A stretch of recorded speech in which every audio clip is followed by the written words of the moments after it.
magsasalita, di ba sabi ko sa'yo, pag tinawag kita ng isang beses na jowa, sumasagot ka, kilalanin mo kung sino boss Tama, mo, tama, okay? tama, tama, tama. Kilalanin Ayaw sumagot, ayaw ka. sumagot. Sino boss mo?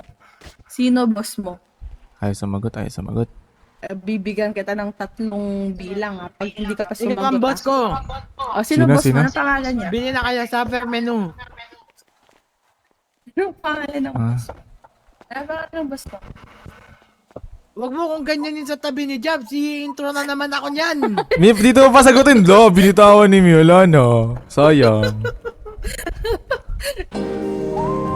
Baba po.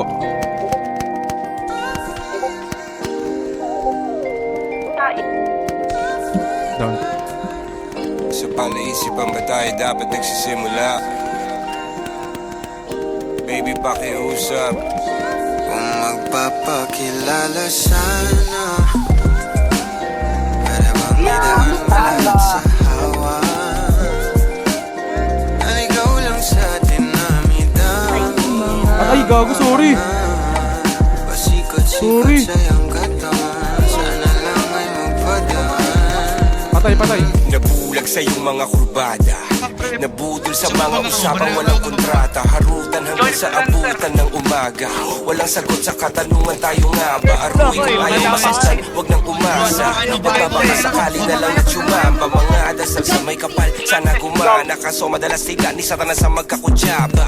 Matagal ko na itong pinapanalangin na ika'y tuloy ang mapaibig sa'kin. Ngunit ako'y parang dagan, di na kitang nalawin. Pinaglaruan tapos pinakawalan rin.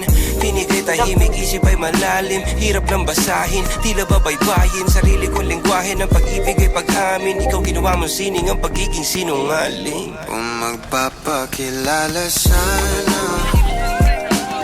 para bang idaan mo lahat sa hawa. Patay, dalawa.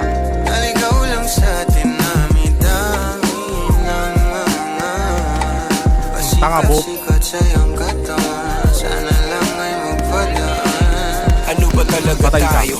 Para lang klaro, kailangan ko malaman kung mahal mo pa ba ako. Naglalaro ka lang ba o nananarantado? Kasi nakita ko kahapon may kasama kang bago. Ayoko nang umasa sa mga Patay. usapang malabo. Parang gamo-gamong nadarang at napaso. Nadala at mas lalo lang nawala at naglaho ang mga balak at plano. Nagmukha pa akong gago kaya walang mga pangako. Puro para-paraan, laging telebabad kahit walang tawagan. Araw-araw normalan dalawa. kasi parang pasaan ang mga sumpaan kung wala namang karapatan. Patay. Ibig ko maliwanagan, huwag mo sanang diliman. Kapaan parang magkasintahan sa sinihan. Matinding pala isipan. Sa dami ng pasigot-sigot nagkakasalisihan. Magpapakilala sana, Hi, kuya. para bang idaan mo lahat sa hawa. Naligaw lang sa dinami-dami ng mga pasikot-sikot sa iyong katawan. Sana lang ay magpadaan. Oras at konting espasyo lang ang kailangan nating dalawa sa Hi po. ngunit parang di naman to hadlang. Palapit na tayo sa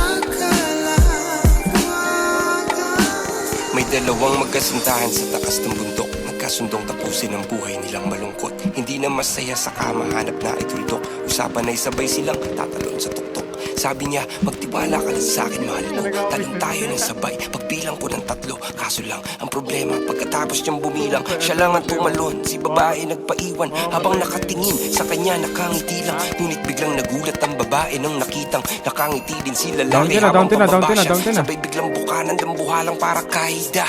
Ngayon sino mas taksil sa dalawa? Sino ang mas tuso? Sino ang mas tanga talaga? Yung lalaki ba na may dalang backup plan? Paano Yung papasikot? babae na wala siyang balak-bak? Ilan na? On na. Tara, dito yung... Dito. To.